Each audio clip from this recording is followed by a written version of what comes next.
welcome to this week's Midweek message. I've been thinking about generosity this week for all sorts of reasons, one of which is the overwhelming generosity of those who have given practically and financially to help those in desperate need in Ukraine.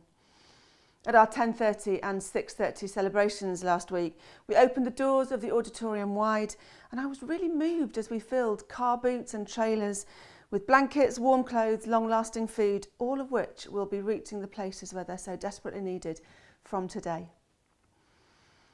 All ages were helping stack the cars, and it was beautiful to watch such generosity. But where does this generosity come from? And what does that look like day to day when there isn't a crisis that we're responding to? Let's look at Jesus. I like starting with him. Jesus' very first miracle in John chapter 2 was turning water into wine. A full 700 bottles of it, and not just the cheap plonk, but the best wine. Enabling the entire village to get merry makes me smile and points to reckless generosity. In Mark 6, we read about Jesus feeding the 5,000. He gave thanks and shared 5 loaves of bread and 2 fish amongst everyone. And when everyone was satisfied, there were still 12 baskets left over, so much more than was needed. So generous. Jesus commends Mary as she anoints his feet in John 12.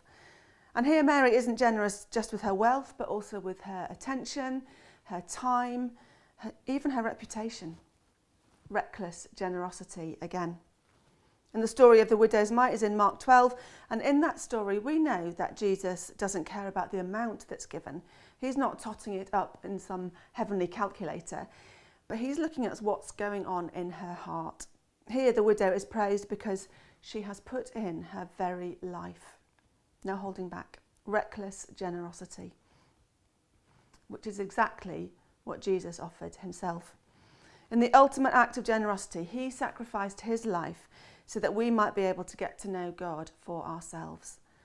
And knowing that some of us might choose to reject that, he did it anyway. Reckless generosity.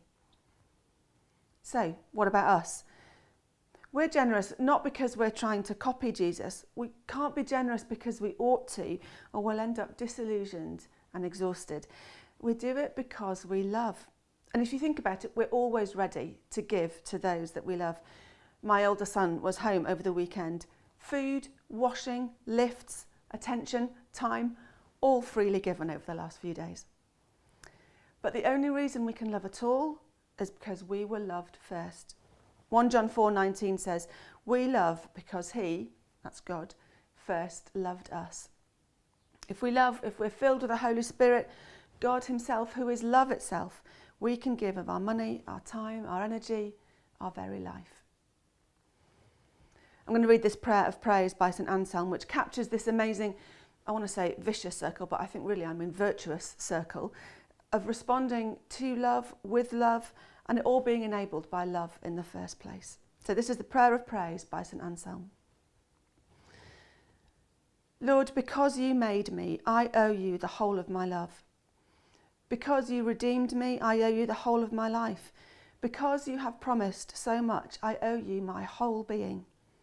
I owe you as much more love than myself, as you are greater than I, for whom you gave yourself and to whom you promised yourself. I pray you, Lord, make me taste by love what I taste by knowledge. Let me know by love what I know by understanding. I owe you more than my whole self, but I have no more, and by myself I cannot render the whole of it to you.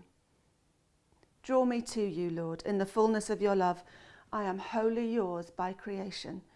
Make me all yours too in love. Have a great week and see you on Sunday, if not before.